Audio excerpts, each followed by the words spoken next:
Het aantal orgaantransplantaties in China is sinds het begin van de jaren 2000 enorm gestegen. Honderden, vaak rijke westerlingen, kunnen er terecht voor een orgaan dat ze bovendien op heel korte termijn kunnen krijgen.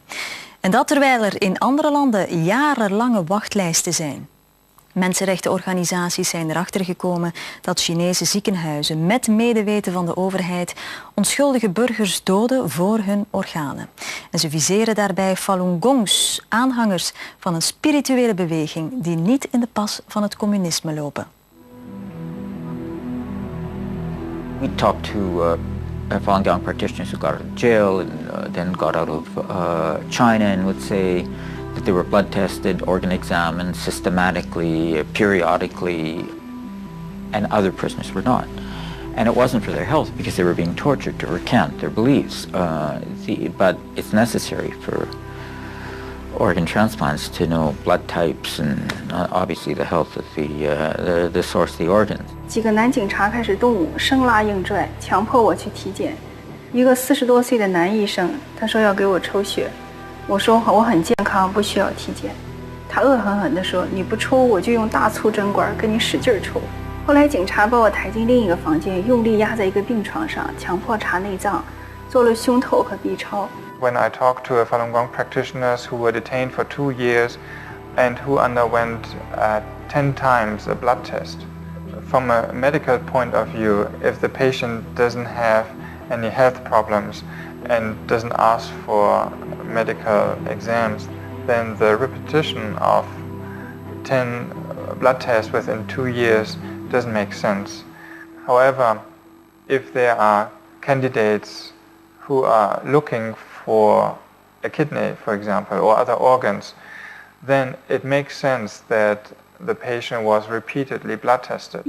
Vlak voor een transplantatie moet het bloed van de donor vergeleken worden met dat van de ontvanger, om de kans te verkleinen dat het lichaam het donororgaan zou afstoten. Talk to these people who've been in China and in jail and then got out of China and out of prison, and I asked them, what happened to you? And all they wanted to talk about is their torture. I mean, because that mattered to them. It was only after probing them that I found that these people were all blood tested.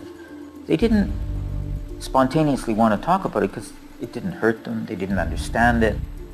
It was just kind of a bizarre procedure. They knew it wasn't for their health because they were being tortured, but they had no explanation for it. I mean, I also talked to people who were not Falun Gong, were in Chinese prisons and then got out of prison, who said the same thing, that we were not blood tested, but the Falun Gong were. And that is categorizing living people, categorizing prisoners of conscience into the blood types and tissue factors to provide a pool of living donors. This is something that is already anticipating to kill people for their organs. 我在那个被关押期间呢，警察告诉我，说你不报姓名和地址哈，就给你抛心挖肝连尸体都找不着。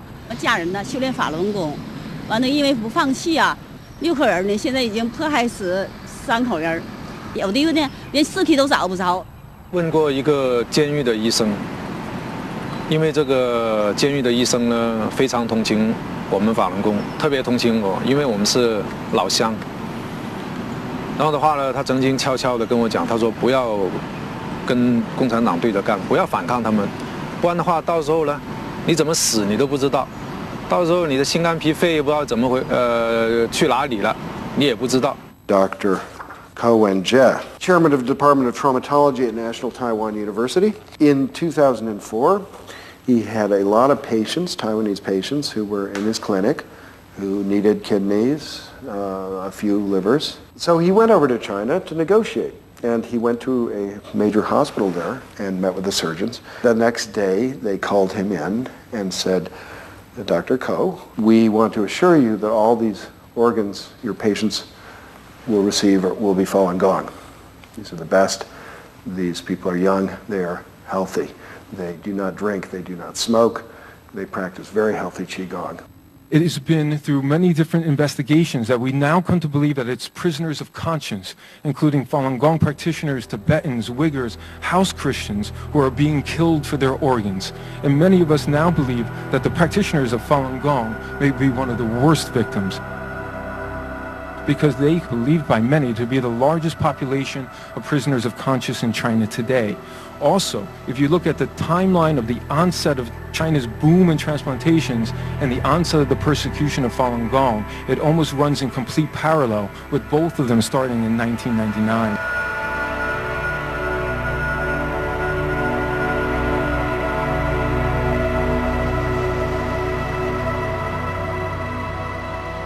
我丈夫有记日记的习惯，他这日记里有一篇日记是这样写的：当这个病人昏厥之后，他用剪刀绞开这个病人的衣服的时候，从衣服的口袋里掉出来一包东西，他打开一看是个小盒子，里面有个圆的做法轮的那个护身符，上面有个纸条，写着祝妈妈生日快乐。我丈夫受了很深的刺激。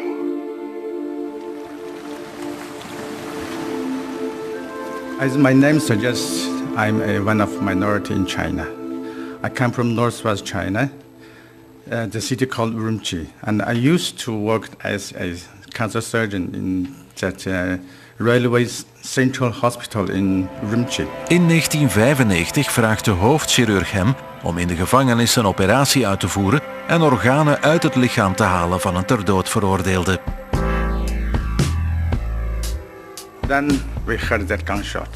But to my surprise, when I cut through, blood still coming out.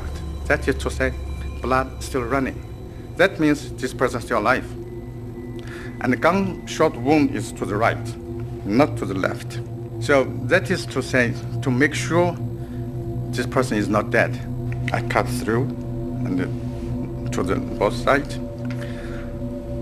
removed the liver and 2 kidneys. It took me less than 30 minutes.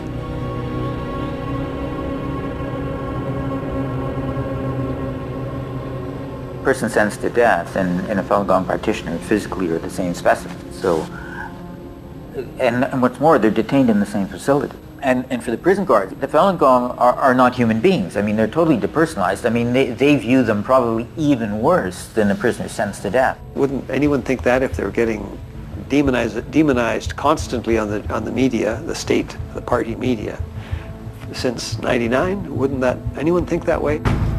Yeah, one person I met in the States who had been to Tiananmen Square with her mother on a tour, and they were going around Tiananmen Square, and the guide they had, who was obviously a party-approved person, the Falun Gong came up, and the guide said something like, "Oh, Falun Gong, they eat their children, don't they?"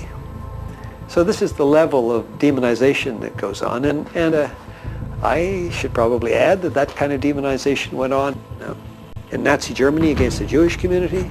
It went on against the Tutsi community in Rwanda before the genocide there. You can practically track any kind of horrible genocide around the world, and you can see that it starts with demonization, usually on government or party media. I talked to one fellow, he was a non-Falun Gong practitioner in prison, and he was in prison with prisoners sentenced to death and Falun Gong practitioners.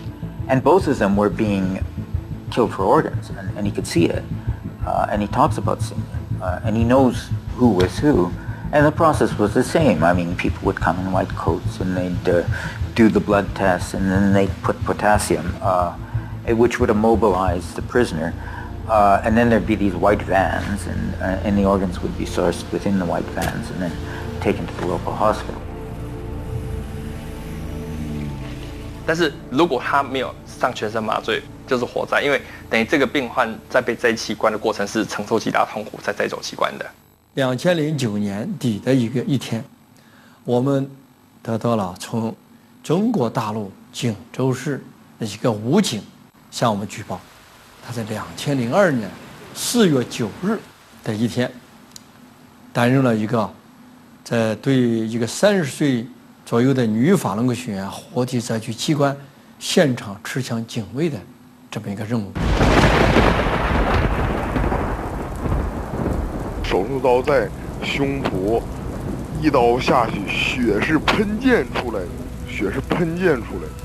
当时我们经历了就是得有1个星期对他的审问、严刑拷打，身上已经有无数次伤疤，并且电棍这个电他已经就神志不清，他这7天瘦了将近15斤吧。而这个时候不知道是可能是辽宁省公安厅某办公室吧，反正是一个挺保密的部门，派了2个，这个一个是解放军沈阳陆军总医院的一个军医，还有一个是第2军大学毕业的，就是给他送精神病院的一个手术室，然后进行这个一套东西，然后不打任何麻药，手一点也不抖，直接就戴着口罩拿出来了。当时我们就是一人拿一把手枪在旁边站岗，那个女人就嗷嗷大叫一声，说法轮大法好，你杀了我1个人，你还能杀了我们好几亿人的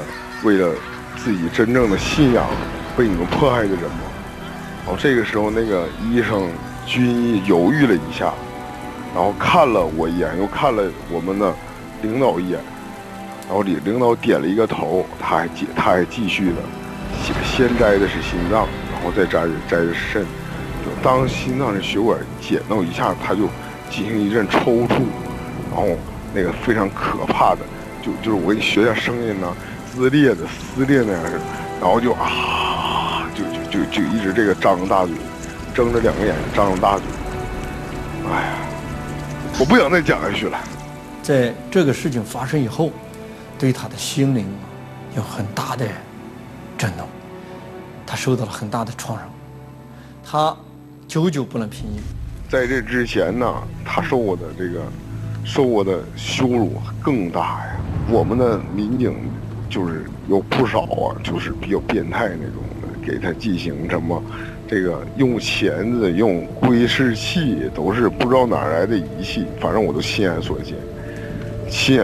我当时没照个照片就是遗憾，对他进行这个属于是猥亵吧，然后对他进行这个强暴太多了。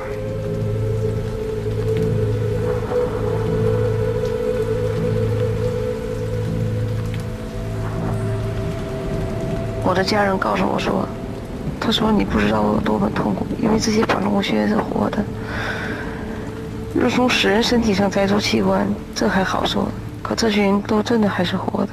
我们医院调动频繁，一些医生做了这类事情之后很痛苦，有的被调走，或隐姓埋名，或者出国，有可能有的已经被灭口。事实上，在这过程当中，他在把他的医师训练成魔鬼，好，这些医师也非常的痛苦。好，所以那时候安妮讲说，她老公后来选择跑出去，好，后来她老公真的受不了，是因为这个过程一次，好，让她非常的痛苦。But I didn't know this man at all. So this always haunting me. It's kind of a guilty feeling, you see. 我本人因为无法接受前任丈夫参与法轮功血缘器官的手术，我们离婚了。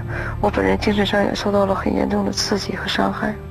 若不是我的前夫亲口告诉我，他本人参与了器官摘除的这项手术，我真的几乎不能够相信这件事情的存在。我这几天一天，每天都在这种痛苦中自责。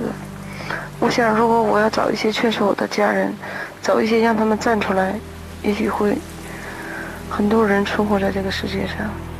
我希望这个事件能够尽快的在国际社会上曝光，能够救活这些还没有被杀的人。另外，我也希望将事情曝光，为我的亲人赎罪。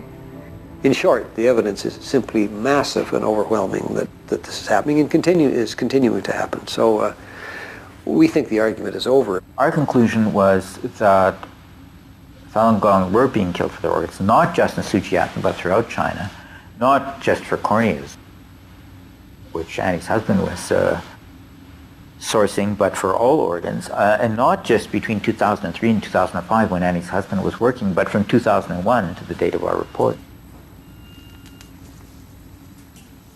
我们复刊的时候，也未必知道这是他的。我非常震惊，说为什么有这些来源？对，然后也很难过，等于说自己也做了这样子的事情，我就想说要尽量去把这个讲出来，让大家知道这样子。那这是我这几年回想起来就觉得有一点比较懊悔，而觉得当时就是只是为了求生，我几乎没有时间坐下来跟他讨论，然后就说认识一下这个人，这个所谓的捐赠者他的整个背景。我先生是进了手术室以后，他就没有清醒过来。医院他并没有很明确的告诉我为什么手术失败，他告诉我必须要火化的理由是因为他告诉我他是法定传染病。事实上这应该是假的啦。好，最主要是中国大陆只要器官移植失败，很有可能人就马上火化掉。那当然这样做，他们也是想确保说不会有后面的问题。开立出来的死亡证明来讲，他都没有器官移植失败，所以他太太就他们就给他一个骨灰，让他带回来。